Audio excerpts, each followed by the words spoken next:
Europe 1, 9h04.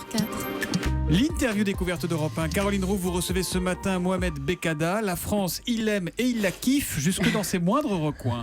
Bonjour Mohamed Bekkada. Bonjour. Alors vous avez 27 ans, c'est vrai, vous êtes passionné et diplômé d'histoire et d'archéologie. Un jour, c'était en 2012, vous passez devant la Tour Eiffel et vous voyez le montant des travaux en cours, presque 30 millions d'euros. Et là, vous montez dans les tours. Et effectivement, j'ai vu 30 millions d'euros pour ajouter, transformer un édifice, alors que tant de monuments ont besoin de quelques dizaines de milliers d'euros, simplement pour le sauvegarder, le restaurer. Et donc vous vous dites, parce que vous êtes passionné depuis l'âge de 10 ans du patrimoine français. Oui, effectivement, j'adore le patrimoine, l'histoire en général. Et à tel point que vous n'en restez pas à ce coup de colère, le sujet vous touche, vous vous dites je vais m'adresser directement aux maires, vous envoyez 531 courriers aux maires qui ont un patrimoine dans leur commune, pour leur dire quoi ? Je leur envoie un courrier en 2012, j'envoie 531 courriers pour leur demander, à mon arrivée, un échange, un dialogue pour trouver les solutions, les causes du délabrement du patrimoine historique. Mais je ne reçois malheureusement qu'une trentaine de réponses. Mais vous partez quand même. Je pars quand même, oui, ça ne m'arrête pas. Et vous partez avec une petite charrette de 65 kilos, avec des bonbonnes de gaz, une tente, un duvet. Vous partez faire du camping sur les routes de France. Voilà, en autonomie totale, à camper au bord des départementales et aller toquer auprès des maires pour avoir un entretien. C'était rude ? Oui, vraiment très dur. Ça dépendait des endroits en France. Quand on est dans les Alpes ou les Pyrénées, c'est plus dur que le nord de la France. Alors parfois vous êtes bien accueillis, vous le racontez dans le livre. À Mios, vous arrivez, il y a des gens qui sont là pour vous accueillir. On vous donne même les clés d'un petit chalet pour vous loger. Mais ça se passe pas tout le temps comme ça. Racontez-nous les conditions dans lesquelles vous avez fait votre périple. Malheureusement, non, ça se passe pas toujours comme ça. Il y a des endroits où j'ai dû dormir dans des abribus. C'était à Caen, parce qu'on n'a pas le droit de planter et faire du camping sauvage, donc dormir sous la pluie sous un abribus. Il y a d'autres fois où je plante ma tente au bord de la nationale. Parfois je dors chez des maires, donc c'est plutôt bien, mais c'est très aléatoire en fait.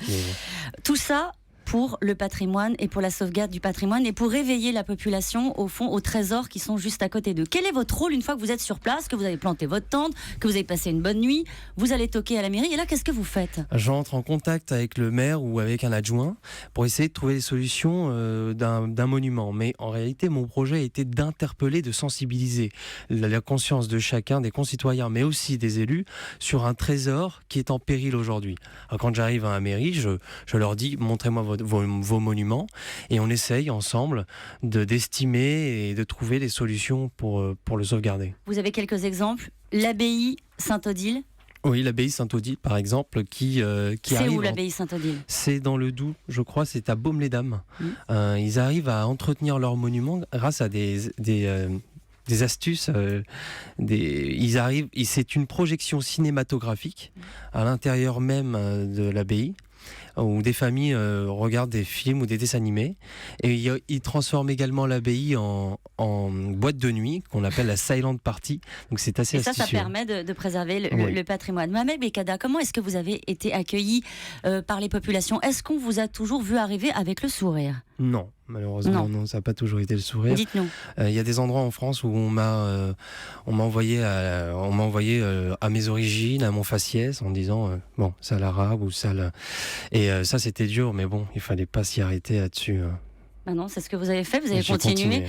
Vos parents sont algériens, vous êtes né à Paris, vous avez grandi à Asnières depuis l'âge de 10 ans, je le disais, vous lisez des livres d'histoire, vous êtes passionné de patrimoine. Est-ce que c'est votre plus belle réussite au fond, qu'on vous regarde plus comme Mohamed Bekkada ? Après ce périple-là. Oui, je pense que c'est la meilleure réussite de mon projet, c'est que j'ai réussi à faire changer les consciences.